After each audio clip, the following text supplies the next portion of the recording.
1984년 우리는 처음 갔던 마을 길 모퉁이에 섰습니다. 제 친구와 저는 팀으로 일했습니다. 그는 저와 달리 노래를 잘합니다. 저는 항상 신시아는 어디에 있나요? 하고 노래합니다. 그녀는 지금 여기 없습니다. 제가 어떤 키로 부르는지 물어보면 신시아는 키보드에서 그 키를 찾을 수 없습니다. 라고 말했습니다. 그는 노래를 잘했습니다. 그가 노래를 부르면 거리의 모든 어린아이들이 모여듭니다. 그리고 아이들에게 이야기를 들려줍니다. 그들의 부모는 우리 둘을 매우 의심합니다. 낯선 사람들이 그들의 거리에 왔기 때문에 집 바깥 베란다에 앉아 무슨 일이 일어나고 있는지를 듣습니다. 아이들에게 이야기를 들려준 후에 제가 복음을 전할 차례입니다. 15분 동안 저는 복음을 전합니다. 예수 그리스도의 순수한 복음과 설교 후에 저는 항상 도전을 합니다. 제가 지금 이 예수 그리스도가 살아 계시다는 것을 증명하겠습니다. 절름발이, 귀머거리, 벙어리, 눈먼 사람을 데려오십시오. 예수 그리스도가 살아 계시다는 것을 증명하겠습니다.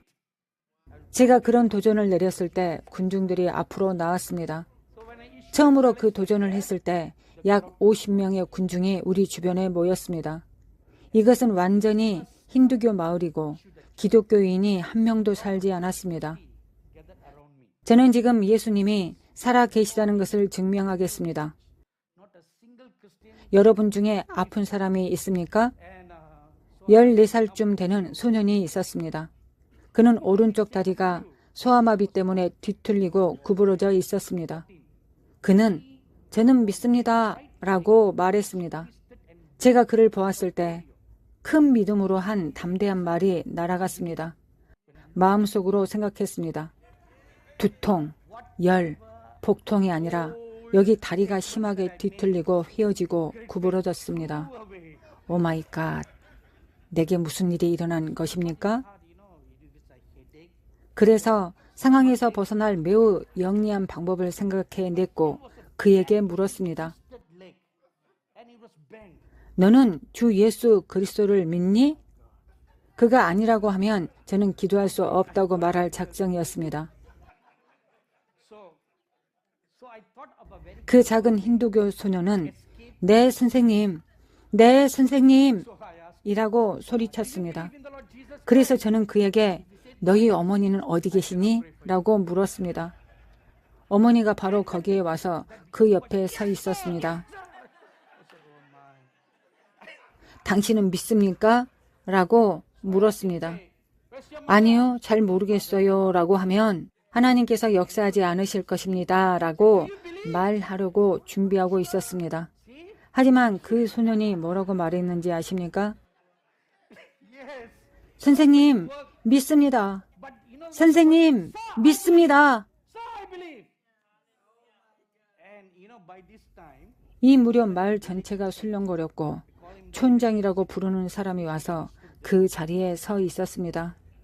제가 지금 기적을 행하지 못하면 살아나가지 못할 것입니다. 그것이 그들의 방식입니다. 그래서 오늘이 저의 장례식이라고 생각했습니다. 그 소년을 바라보며 정말 확신하니? 라고 물었습니다. 네, 선생님. 네, 선생님. 저는 당신이 전한 이 예수님이 저를 고쳐줄 것이라고 믿습니다. 라고 말했습니다. 알았어. 앞으로 나와라. 고 말했습니다.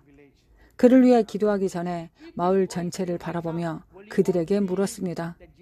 이 소년이 지금 치유된다면 여러분 모두 예수 그리스도가 참 하나님이라고 믿겠습니까?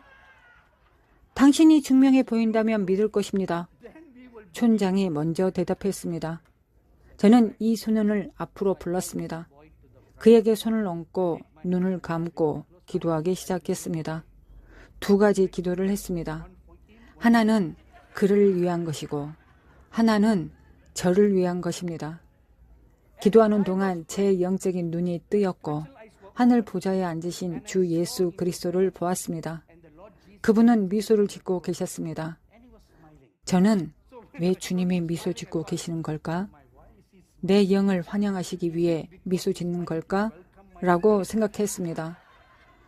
사도행전 7장에서 스데반이 죽기 전에 그런 일이 있었습니다. 저는 그 구조를 기억하고 같은 일이 일어날 것이라고 생각했습니다. 주님의 미소를 지으셨을 때 저는 이 소년의 다리가 돌아가는 것을 보았습니다. 이 일은 환상 속에서 일어났습니다. 다리가 돌아가서 곧게 섰습니다. 그래서 저는 이 소년이 치유될 것이라고 생각했습니다. 감사합니다. 주 예수님, 아멘! 이라고 했습니다. 눈을 떴을 때 그의 다리가 곧게 펴졌습니다. 마을 사람들의 바로 눈앞에서 그의 심하게 뒤틀린 다리가 돌기 시작했고 곧게 펴졌습니다. 그 일이 일어났을 때 온 마을 사람들이 무릎을 꿇고 예수 그리스도를 받아들였습니다. 촌장도 포함되었는데 그는 무릎을 꿇고 말했습니다. 이제 우리는 믿습니다. 이 예수 그리스도는 참된 살아계신 하나님이십니다. 그 하나의 기적이 또한 저를 담대하게 했습니다. 이제 저는 죽을 필요가 없습니다. 그때부터 우리가 간 모든 마을에서 표적과 기사가 뒤따랐고 마을마다 살아계신 그리스도께로 돌아섰습니다. 그것이 하나님의 능력입니다. 병자를 치유하십시오. 복음만 전하는 것이 아니라 표적과 기사로 증명해야 합니다. 넷째, 내 교회는 적이 끊임없이 패하는 전쟁터이다. 내 말씀에서 읽은 것과 같이 내 백성 이스라엘이 열국들과 전쟁을 벌여 그들을 패배시켰다. 여호수아 10장 10절과 사사기 4장 15절과 8장 12절에 기록되어 있습니다. 구약에서 물리적 적을 패배시키는 것은 신약 성경에서 귀신을 쫓아내는 것입니다. 그들에게 실제적인 적이었고 우리에게는 영적인 적입니다. 전쟁의 원칙은 같습니다. 매체는 다릅니다. 전쟁을 수행하는 방식은 다릅니다. 육체적인 대신에 영적인 것입니다. 그러나 영적 전쟁의 원칙은 같습니다. 마태복음 10장 8절과 마가복음 3장 15절에서 주 예수께서 제자를 보내어 복음을 전하도록 하실 때 귀신을 쫓아내라고 말씀하셨습니다.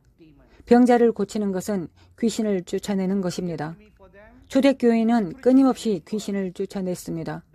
사도행전 5장 16절, 8장 5절에서 7절, 16장 16절에서 18절, 마가복음 16장 17절에 지상명령의 일부는 귀신을 쫓아내는 것이라고 말씀하셨습니다. 지상명령은 세 부분으로 구성되어 있습니다. 복음을 전하는 것, 병자를 고치는 것, 귀신을 쫓아내는 것입니다. 복음만 전한다면 그것은 지상명령 중 하나일 뿐입니다. 이것이 바로 세상이 아직 복음화되지 않은 이유입니다. 우리는 훌륭한 복음주의 교회가 선교사를 파견하는데 그들은 사회사업을 하고 학교를 짓고 농장을 짓습니다. 그것이 지상명령의 일부가 되었습니다. 그런 일을 하는 것이 잘못된 일은 아닙니다. 청소년들을 아이티나 멕시코 또는 남미 어느 지역으로 선교 여행을 보냅니다. 교회가 종종 그렇게 하는데 그들은 결국 무엇을 할까요? 교회를 짓고 학교를 짓습니다. 그것은 지상명령이 아닙니다. 왜 우리는 청소년들에게 병자를 치유하는 법, 귀신을 쫓아내는 법, 왕국의 복음을 전파하는 법을 가르치지 않는 것일까요? 왜 우리는 그들을 훈련시키지 않는 것일까요? 그것이 청소년들이 교회를 떠나는 이유입니다. 지루한 교회에 지쳤고 실증 났기 때문입니다. 전하고 있는 그리스도의 능력이 왜 죽었습니까? 살아있는 증거는 어디 있습니까?